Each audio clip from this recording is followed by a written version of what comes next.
नमस्कार दोस्तों, स्वागत है आप सभी का इस सेशन में। आशा करता हूं कि आप बहुत अच्छे तरीके से हिमाचल के प्रीलिम्स एग्जाम की प्रिपरेशन कर रहे होंगे, एचपीएस प्रीलिम्स एग्जाम की प्रिपरेशन कर रहे होंगे।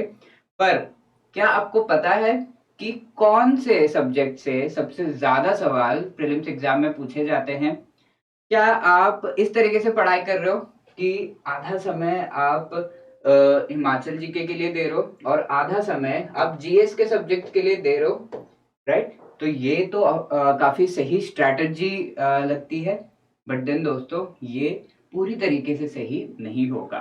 तो इसी को समझने के लिए आपको वेटेज अलग अलग सब्जेक्ट्स का समझना होगा कि सबसे ज्यादा सवाल कौन से पार्ट से आते हैं। उसके बाद हमें कौन से सब्जेक्ट को प्रायोरिटी में पढ़ना होगा और इससे ही हम सही तरीके से प्रिपेयर कर पाएंगे। तो इस चीज को थोड़ा सा समझते हैं कि वेटेज हमें क्यों समझना चाहिए। आप पढ़ाई कर रहे हो, हार्डवर्क किए जा रहे हो और उसके बाद लेट से आपने कोई मॉक टेस्ट दिया और आपको सही रिजल्ट नहीं आया, तो इसका रीजन ये है और कि आपको वेटेज सही से नहीं पता। इसको एक एग्जाम्पल से समझते हैं। लेट से कि इंडिया में कोई बड़ी आपदा लेट से आई है, साइक्लोन आ गया, सुनामी आ गया और नेपाल में भी उसी समय में अर्थक्वेक आया। तो भारत सरकार किसका किसकी मदद करेगी सबसे पहले? तो हमारी प्रायोरिटी क्या रहेगी? भारत में जो लोग हैं उनकी मदद करना, है ना? तो हमें अपनी प्रायोरिटी पहले समझनी है कि सबसे पहले हमें कौन से सब्जेक्ट, कौन से चीज को टाइम देना है, कितना समय उसको देना है, उसके बाद हमें कौन सा प्रिपेयर करना है और क्या हमारी ओवरऑल स्ट्रैटेजी रहेगी ताकि हम एग्जाम को क्रैक कर पाए। प्रीलिम्स याद रखिएगा, मेरिट लिस्ट में आपको किसी तरीके से मदद नहीं करने वाला है। ये एक स्टेज है जिसको आपको क्रॉस करना है, कट ऑफ आपको क्रॉस करनी है। ठीक है, तो इसमें बेसिकली हम जो जीएस पेपर 1 है उसकी बात कर रहे हैं, जहां पर हिमाचल जीके एंड जीएस के कई सारे जो कंपोनेंट्स है उससे सवाल आते हैं। तो इन सभी के वेटेज को समझना हमारे लिए बहुत ज्यादा जरूरी होगा और जब हम ये चीज समझ जाएंगे तब हमारी हार्डवर्क हार्डवर्क तो हम कर रहे हैं, हार्डवर्क के साथ वेटेज को समझना, एक प्रॉपर स्ट्रैटेजी बनाना, उससे हमारा जो प्रिपरेशन है वो स्मार्ट हो जाएगा और स्मार्ट प्रिपरेशन डेफिनेटली आपको सही रिजल्ट लेकर आएगी। तो चलो चलिए दोस्तों समझते हैं इसको। यहाँ आगे बढ़ने से पहले एक और कुछ और चीजें हैं जो आपको ध्यान में रखनी है। वेटेज समझना क्यों जरूरी होता है? Most and least important components आपको समझने होंगे जिससे सबसे ज्यादा सवाल एग्जाम में आते हैं। अगर हम उसी कंपोनेंट को इग्नोर कर रहे हैं, लेट से करंट अफेयर है, ये कई लोग लगभग सारे बच्चे जो एग्जाम क्लियर नहीं कर पाते वो इसी पार्ट को सही से नहीं पढ़ते। तो करंट अफेयर्स का क्या रोल है प्रीलिम्स एग्जाम में, कितने सवाल ऑन एन एवरेज आते हैं, ये समझना बहुत ज्यादा जरूरी है। और क्या हमें इतना टाइम देना चाहिए करंट अफेयर्स में, ये भी समझना जरूरी है। क्योंकि ऐसे कुछ एग्जाम है जहां पर थोड़ा कम करंट अफेयर्स का जो है रोल रहता है। Himachal Pradesh administrative services HPS के प्रीलिम्स एग्जाम में क्या ऐसा है, वो समझना बहुत ज्यादा जरूरी है। और कुछ ऐसे कंपोनेंट्स होते हैं जिन पर हम इतना समय लगा देते हैं पर उसके बाद भी उससे एक या दो सवाल आते हैं। तो इस चीज को समझने के लिए कि किस पर हमें ज्यादा समय लगाना है, किस पर हमें कम समय लगाना है, कौन से टॉपिक्स को हमें पढ़ना है, कौन से टॉपिक्स हम पूरी तरीके से स्किप कर सकते हैं। For example ancient medieval history, इससे लगभग ना के बराबर सवाल आते हैं अगर आप प्रीवियस ईयर क्वेश्चंस देख लो, राइट? तो इसको हम एक तरीके से कह सकते हैं कि ऊपर ऊपर से पढ़ना काफी होगा। आर्ट एंड कल्चर से एक दो सवाल आते हैं, बहुत डीप हमें जाने की जरूरत नहीं है। वहीं हिमाचल जीके की अगर हम बात करें तो 20 22 25 सवाल आते हैं, तो उसको अच्छे तरीके से प्रिपेयर करना बहुत ज्यादा जरूरी है। Most important least important topic समझना जरूरी होता है। दूसरी बात, कंपोनेंट वाइज स्ट्रैटेजी, जैसा कि अभी मैंने आपको बताया ईच एंड एवरी कंपोनेंट को कैसे आपको प्रिपेयर करना है, हिमाचल जी के कैसे करना है, कैसे करंट अफेयर्स को प्रिपेयर करना है, ठीक है। तो इनमें भी कुछ ऐसे टॉपिक्स होते हैं जो कि बहुत ज्यादा इंपॉर्टेंट होते हैं, कम इंपॉर्टेंट होते हैं, राइट। तो उस हिसाब से आप पढ़ सकते हो। हिमाचल जी के में भी कुछ चीजें ऐसी हैं जो पूछ ही नहीं जाती और हम रखते रहते हैं उसको, तो उन चीजों को भी समझना जरूरी है। इसके साथ कोई बहुत सारे मिथ्स होते हैं, ठीक है। कोई आपको आके ये कहेगा अरे नहीं, जनरल साइंस के लिए आपको तो पूरे 5th क्लास से एनसीईआरटी पढ़नी है, 12th क्लास तक तभी आपका होगा। तो आप बता सकते हो उनको कि भाई रुक जा, मुझे पता है कि ये 2 या ये 3 ये एनसीईआरटी या ये किताब पढ़ने से हमारा जो सिलेबस है वो कवर हो जाएगा।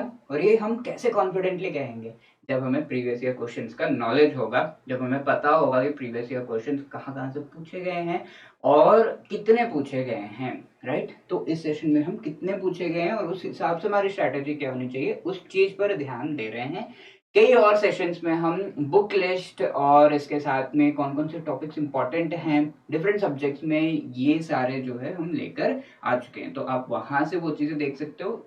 आज इस सेशन में हमारा मेन एम है कि कितने सवाल कौन कौन से कंपोनेंट से पूछे गए हैं, उस हिसाब से हमें कितना समय देना चाहिए, ठीक है। इसके साथ एक अच्छे कोर्स या टेस्ट सीरीज को अगर आप परचेज कर रहे हो या फिर कोई वीडियो देख रहे हो, तो आपके दिमाग में चीजें चलनी चाहिए कि भाई ये जो पढ़ा रहा है इससे तो सवाल आता ही नहीं है, क्योंकि मुझे पता है कि मैं प्रीवियस ईयर क्वेश्चन में मैंने ये देखा, या फिर ये जो टॉपिक है ये काफी लेस इंपॉर्टेंट है, बहुत कम नंबर के लिए सवाल आते हैं या फिर बहुत कम सवाल आते हैं इस टॉपिक में से, और ये चीज जो है मेरा टाइम वेस्ट करेगी। या फिर कोई कोर्स या टेस्ट सीरीज आप ले रहे हो तो उसमें जो मॉडल क्वेश्चंस है उससे आपको समझ में आएगा, जो वेटेज उसमें दी गई है उससे आपको समझ में आएगा कि ये जो टेस्ट सीरीज है, कोर्स है, वो सही है या नहीं।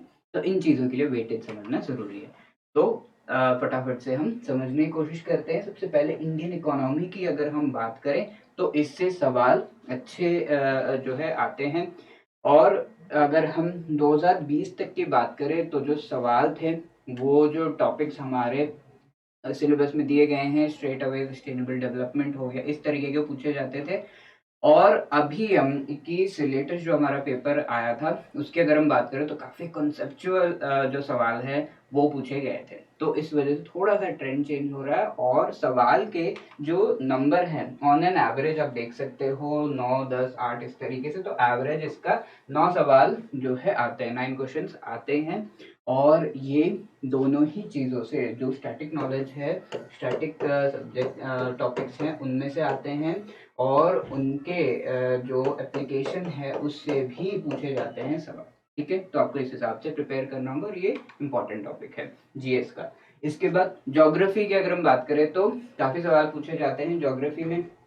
10, 13, 13, 9, 16, 14 ऑन एन एवरेज हम कह सकते हैं 13-14 सवाल तो आते ही आते हैं हर साल।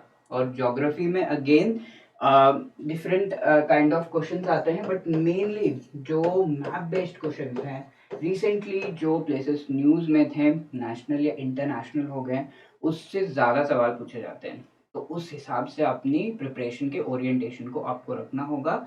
एंड यस, कुछ क्वेश्चंस जो हमारे स्टैटिक टॉपिक से उससे भी आते हैं, राइट। तो ऐसा आपको करना होगा। ये ज्योग्राफी हम कह सकते हैं, जैसा कि हमने देखा 13 to 14 क्वेश्चंस इंडियन इकोनॉमी से थोड़ा सा ज्यादा इंपॉर्टेंट है, ओके। एनवायरनमेंट की अगर हम बात करें, यहाँ पर आप देख सकते हो 12, 11, 10, 7, 12 इस तरीके से सवाल पूछे गए हैं। थोड़ा सा वेरिंग है, लेकिन ऑन एन एवरेज हम कह सकते हैं 10 क्वेश्चंस तो आते ही आते हैं। अगेन एनवायरनमेंट में एकदम बेसिक से चीजें नहीं पूछी जाती हैं, थोड़ा सा करंट जो है उससे पूछे जाते हैं। कन्वेंशंस और इंटरनेशनल जो चीजें चल रही हैं in relation to India and environment, climate change, उससे चीजें पूछी जाती हैं। तो थोड़ा सा करंट ओरिएंटेड होता है एनवायरनमेंट, और इस तरीके से आपको प्रिपेयर करना होता है। अब जनरल साइंस की अगर हम बात करें तो इसमें भी 10, 9, 13, 8, 9 इस तरीके से जो है सवाल पूछे गए हैं प्रीवियस ईयर्स में। And on an average 10 questions तो पूछे ही जाते हैं। जनरल साइंस के लिए हमें जो एनसीईआरटीज है बहुत ही इम्पोर्टेंट हैं। 9th और 10th की जनरल साइंस की जो एनसीईआरटी है वो तो डेफिनेटली पढ़ना है आपको, और उसके जो बॉक्सेस दिए गए हैं उसमें जो कॉन्सेप्ट दिया हुआ है उससे सीधा सवाल आता है। आप प्रीवियस ईयर क्वेश्चन खोल के देख लो और उसको कंपेयर कर लो। 9th और 10th के एनसीईआरटी से बॉक्सेस में से सीधा सवाल आता है, तो वो तो आपको स्किप नहीं करना है, और बाकी पूरी जो एनसीईआरटी है उसको भी अच्छे से आपको पढ़ना है। ये दोनों एनसीईआरटी लेट से 9th आपको तो थोड़ी समझ में नहीं आ रही है तो आप नीचे जो है 8th या 7th भी पढ़ सकते हो, पर सारी एनसीईआरटी 5th से 6th से पढ़ना पूरी तरीके से इम्पोर्टेंट मैं नहीं कहूँगा, बट यस अगर आपके पास टाइम है तो 6th से 10th आप पढ़ सकते हो। 9th एंड 10th तो स्किप कर ही नहीं सकते, राइट? तो वो चीज़ है, और ऑन एन एवरेज 10 क्वेश्चन तो आ ही रहे हैं तो ये इम्पोर्टेंट हो जाता है।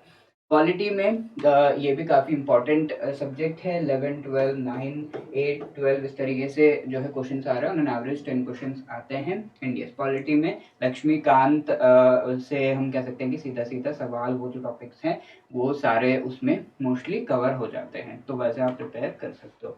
अब हिस्ट्री की अगर हम बात करें 10 7 13 11 15 9 इस तरीके से है, थोड़ा सा वेरिंग है, और जो सवाल पूछे जाते हैं वो भी थोड़ा सा जो है उनका ट्रेंड चेंज होता रहता है। ऑन एन एवरेज हम कह सकते हैं 11 क्वेश्चंस तो पूछे ही जाते हैं, 10 to 11 क्वेश्चंस, और यहाँ पर आपको एंशियंट एंड मिडिवल पर बहुत ज़्यादा ध्यान नहीं देना है। हिस्ट्री एंड मोस्टली आपके जो सवाल हैं वो मॉडर्न हिस्ट्री से पूछे जाते हैं, ठीक है?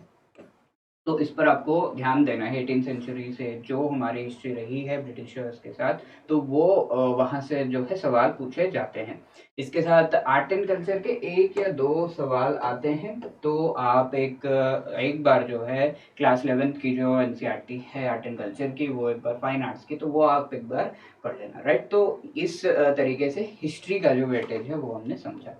अब करंट अफेयर्स की हम वेटेज देख लेते हैं। करंट अफेयर्स यहाँ पर अगर आप देखो 19 14 20 16 इस तरीके से है। 17 टू मैं तो कहूँगा 20 तक सवाल भी आ जाते हैं एग्जाम में, तो ये बहुत ही ज़्यादा इंपॉर्टेंट कंपोनेंट होता है करंट अफेयर्स। और करंट अफेयर्स के अलग अलग जो हेड्स हैं वो भी हमें समझ में आते हैं। अपॉइंटमेंट्स जो न्यूज़ में है वो पूछ लिए जाते हैं, और जो पीपल न्यूज़ में हैं उनके बारे में सवाल आ जाते हैं, और इम्पॉर्टेंट जो स्कीम्स एंड इनिशिएटिव्स हैं, ये स्कीम्स एंड इनिशिएटिव्स स्टेट के जो स्कीम्स हैं बहुत ज़्यादा इंपॉर्टेंट, अगर किसी स्टेट के स्कीम्स हैं वो भी पूछ लिए जाते हैं। इसके साथ जो पूरा इंडिया लेवल पर है उन पर सवाल आता है। तो इस तरीके से कई सारे हेड्स और करंट अफेयर से रिलेटेड कई वीडियोस भी हमने बना रखे हैं, तो आप उनको देख सकते हो। डिटेल्ड वो हेड्स आप नोट कर लो और उस हिसाब से अपनी जो प्रिपरेशन को स्ट्रीमलाइन करो, और वैसे आप जो है प्रिपेयर कर सकते हो। बहुत इंपॉर्टेंट ये टॉपिक है, राइट? तो अच्छे से प्रीवियस ईयर क्वेश्चंस भी आप एक बार देखना, और उससे आपको समझ में आएगा कि क्या क्या चीज़ें पूछी जा रही हैं। इंटरनेशनली, नेशनली, इंटरनेशनल रिलेशन से रिलेटेड भी क्वेश्चंस आते हैं, तो आपको जो है उस तरीके से प्रिपेयर करना है, पूरे ट्रेंड आपको देखना है। ओके, हिमाचल जी के again the most important part है ये, बट इतना भी इम्पोर्टेंट नहीं कि हम आधा समय जो है हिमाचल जीके और आधा समय जीएस को दे। ये स्ट्रैटेजी कम्प्लीटली सही नहीं होगी। क्यों? क्योंकि आप देख सकते हो 22 20 18 26 24 20 यानी कि लगभग 20 से 25 सवाल इसमें आते हैं। ये सबसे इम्पोर्टेंट कंपोनेंट है, बट 1/4 ऑफ द पेपर ही आ रहा है दोस्तों, तो वो आपको ध्यान में रखना है कि जीएस, करंट अफेयर्स, ये चीज़ें भी इम्पोर्टेंट हैं, तो उनको भी आपको टाइम देना है। तो आपको बैलेंस करना होगा, एकदम हाफ हाफ टाइम इस तरीके से आप जो है लगाते हो, वो चीज़ सही नहीं होगी, राइट? तो यहाँ पर हमें एकदम समझ में आ रहा है कि सबसे पहले हमें हिमाचल जीके और करंट अफेयर्स को अच्छे से कवर करना होगा। यहाँ पर आपके 45 तक सवाल जो है वो आ जाते हैं, और इनको अगर आपने अच्छे से नहीं किया तो नहीं होगा पेपर, ठीक है? तो इनको बहुत अच्छे से आपको प्रिपेयर करना है, फर्स्ट प्रायोरिटी पे है, बट आपको बाकी चीज़ों पर भी टाइम देना है, इन चीज़ों पर भी टाइम लगाना है। नेक्स्ट हमारा ज्योग्राफी हो गया, history, environment science, polity, economy. तो इस तरीके से आप जो है अपना टाइम डिवाइड कर सकते हैं, डिसाइड कर सकते हैं। सबसे पहले चलो ये टॉपिक्स कवर हमें मुझे अच्छे से करने हैं, और उसके बाद इनको भी हमें अच्छे से पढ़ना है, राइट? तो इस तरीके से आप अपनी स्ट्रैटेजी को डिजाइन कर सकते हो, और ऐसे हमें स्मार्टली जो है प्रिपेयर करना होगा। अपने टाइम को ऐसे आप डिवाइड करो, ये पूरा वेटेज मैंने आपको बता दिया। इसी तरीके के बहुत ही बढ़िया वीडियोस को जो है देखने के लिए आप जरूर हमारे यूट्यूब चैनल को सब्सक्राइब करिएगा, हमारे टेलीग्राम चैनल को जरूर ज्वाइन करिएगा, जिसका लिंक आपको डिस्क्रिप्शन में मिल जाएगा। इसके अलावा कोई भी क्वेरीज है आपके तो आप कॉल कर सकते हो 8146207241 पर, या फिर आप मेल कर सकते हो hello@edutap.co.in पर। थैंक यू सो मच दोस्तों, ऑल द बेस्ट। ऐसे ही कॉन्फिडेंस बनाए रखिएगा, और ये वीडियोस किस तरीके से आपको हेल्प कर रहे हैं प्लीज कमेंट सेक्शन में बताइएगा। Thank you. जय हिंद, जय हिमाचल।